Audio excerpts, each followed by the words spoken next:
So a couple of weeks ago, I lost all of my friends. You probably remember I put out this video on 7 different money mistakes people often make, and in that video, I publicly declared very stupidly that I actually enjoy looking at financial spreadsheets. And ever since then, none of my friends have texted me back, and weirdly, every time I go out in public, I just hear people yelling nerd at me. I don't know why. Anyway, since then, I have been trying to make some new friends. And in that process, I have made a discovery, which is that making friends really isn't as easy as it was back when I was a kid. But that doesn't matter. I do have some friends still. There's Bing Bong, there's Gary, there's Tyler, Eduardo. See, I got tons of friends. Still, I would like to make some more. And I would not be surprised if you feel the exact same way that I do about making friends, because this is a very, very common problem. A lot of people find it difficult to make friends, especially as they get older or when they, say, move to a new city. So, as somebody who is, in fact, getting older and who moved to a new city in the past year and a half, I want to share some tips and strategies for making new friends. And we're going to do something that I haven't done in quite a while, which is make a 2-part video. So in this video, we're gonna focus on the process of making new friends. We're gonna talk about how to meet new people and also break the ice so you can actually have great conversations. And then later this week, I'm gonna release a second video, which will be all about how to take those casual acquaintances and casual friendships and turn them into deeper, more meaningful friendships. Now, today's video is going to include 6 different tips, but before we get into those, I do wanna share a quote from the author and speaker Zig Ziglar. If you go looking for a friend, you're gonna find they're very scarce. If you go out to be a friend, you'll find them everywhere. Keep this in mind when you're trying to put the tips in this video into action. If you can remember that making friends is about giving more than receiving, about putting in a lot of effort, and about helping people, then you're gonna have no problem whatsoever making friends. And with that, let's move on to the tips. Starting with tip number 1, which is to go out and do active things. Now, this tip stems from a question I got from a student years ago, and that has been repeated by many other people who have messaged me in the intervening years, which was, where do I go to meet people who could become my friends? And this person, the first person who asked me this question, didn't really know where to go because they had really only made friends by proximity, whether it be in their neighborhood when they were a kid or in their dorm in college. And what I told them was, if you want to meet friends who actually do cool things, who are active, then you have to go to where active things are happening. You can't just sit around in your dorm room waiting for somebody to walk in and say, hey dude, you wanna play Ultimate Frisbee? No, you need to look at maybe your campus's activities directory or like a meetup group in your city that actually meets for Ultimate Frisbee. Show up and you're going to start meeting people who are into that activity. Now, if you're wondering how to actually find these sorts of activities, I do have a few suggestions for you. 1, look in your local community. For example, I go to a gym that's just a few blocks away from my apartment, and every single time I'm there, I see bulletin boards with advertisements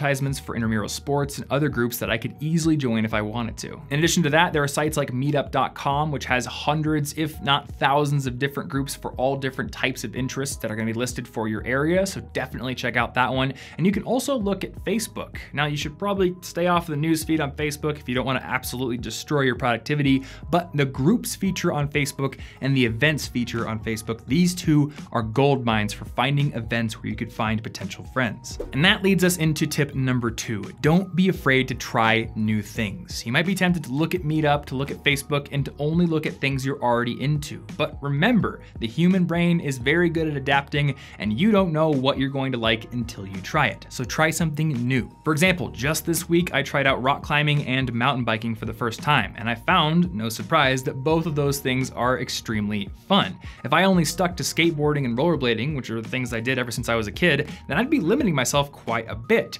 But I don't. I actively try to do new things all the time because I know that I'm probably going to like them. And even if I don't, I can just move on to something else. Remember, the only thing you lose if you try something out and end up not liking it is, say, an afternoon worth of your time, which isn't that bad of a price to pay. Now, if you want a few activity suggestions, I will reiterate mountain biking and rock climbing are both insanely fun. And if you live in a big city, I'm starting to see dirt jump parks pop up for mountain biking, so you don't even have to go out into the forest and find a trail. And there are also lots of climbing gyms. And if you're looking for something a little less extreme or a little less active, one thing that I really enjoy doing is playing Magic the Gathering. And most towns have a local game shop that hosts events like Friday Night Magic and Commander Nights where you can show up, play that game, and meet lots of new people.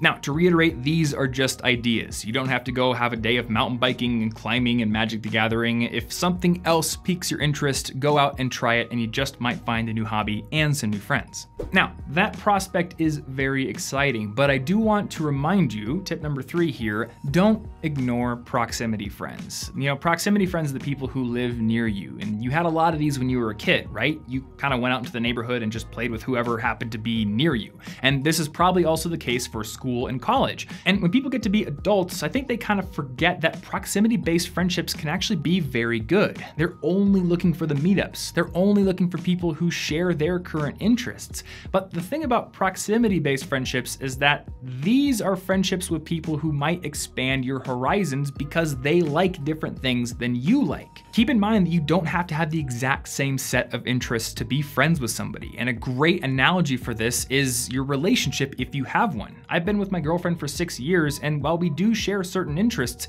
we also have a lot of interests that the other person doesn't really like. But that doesn't stop us from being great friends in addition to being in a relationship. So wherever you live, if you find the opportunity to strike up a conversation with a neighbor, take that opportunity. That could just as easily lead to a friendship as an interest-based meetup group.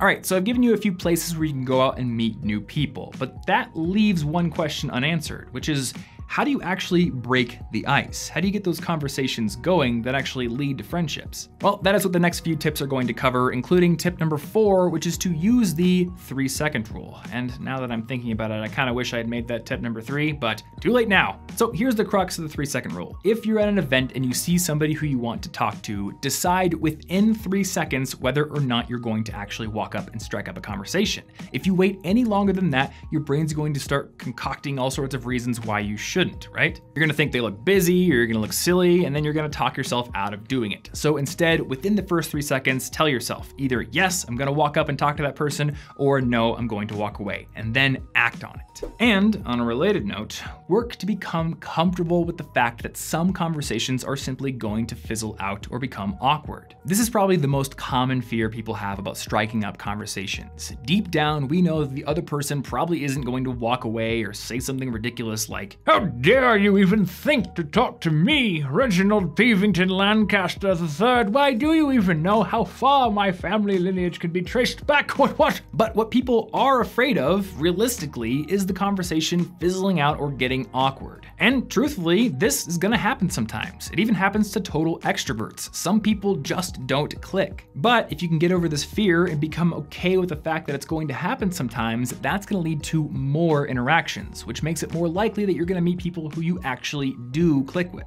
And finally, if you want to keep your conversations going, then make sure you take an interest in the other person and ask a lot of questions. This is a tip for all the people out there who don't really know what to say in conversations with new people. They know they can come up and say hi, then they can talk about the weather if they want, but then again, they're afraid of things fizzling out. If you don't want them to fizzle out, well, maybe the other person will ask you a question and then you're kind of off the hook. But a lot of times they're not gonna do that, so you have to be the person to ask the first question. Now I know what you're asking yourself. Tom, what do I ask them about? Do I ask them about where they got their shoelaces from, or like how many hairs are on their head? No, you use the context of the situation for your initial questions. And here's a great example. Yesterday, I went to a dirt jump park here in Denver with my mountain bike, and I spent about an hour just jumping by myself, but eventually I saw other people jumping and I wanted to strike up conversations with them. So I started out my conversations by asking them, hey, how long have you been coming to this park? Or what other parks in Denver do you like going to? I really wanna know where else I can go. Where do you like to ride that's trail riding, that's actual technical rock gardens and stuff like that? Or what kind of bike hardware are you running? Why are you using a hardtail instead of a full suspension bike? There are all kinds of questions based around the context of the activity you're doing. And again, this is another great reason to go out and actually do active activity-based things rather than just sitting around and having casual friendships based on really nothing except for watching Netflix, I guess. Having an activity that you're both participating in gives you context for conversation. Now, there is one final quote that I want to share with you here, which is actually one of my personal favorites, and it comes from the film critic Gene Youngblood. An interested person is an interesting person. Whenever I hear this quote, I think of the concept of a Renaissance man, or heck, a Renaissance woman. Somebody who knows a lot about lots of different topics so they can strike up conversations with anybody. And I'm always reminded of the scene from one of my favorite movies, Limitless, where Eddie's at this party and he's talking to all these different groups of people, and no matter who he talks to, he's able to converse intelligently with them. That's the kind of person that I have always wanted to be. And I'd bet that you would say the exact same thing. And if you want to be that kind of a person, well, the only way you're going to do it is by intaking information from a huge variety of different sources regularly. And one of my favorite ways to do that is by listening to audiobooks. I love audiobooks because they let me learn while I'm cooking or while I'm riding my bike or finally folding my laundry after leaving it in the dryer for 3 days. They're just a great way to intake information while I'm doing things that don't require a ton of my attention.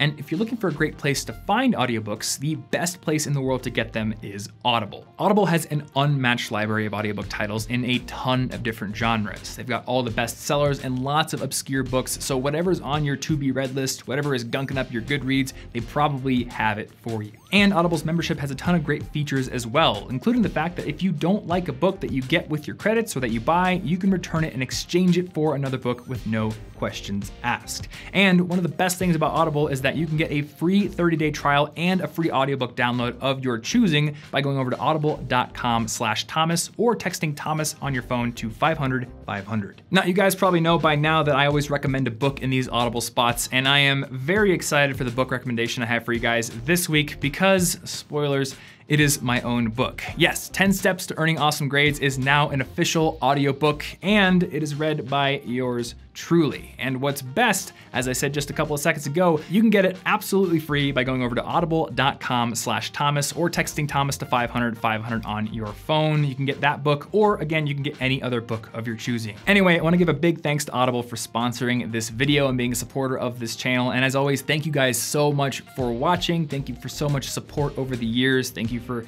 everything, basically. If you enjoyed this video, you can hit that like, and I'll thank you for that as well. You can also subscribe right there if you want to get new videos every single week when they come out. Also, you can get a free ebook copy of my book, 10 Steps to Earning Awesome Grades, by clicking right there, or you can get the free audiobook with Audible, description link below, or you can get one more video on this channel by clicking right over here. Thank you guys so much for watching. Don't forget to come back in 3 days for the follow-up to this video on how to build stronger friendships, and until then, stay cute.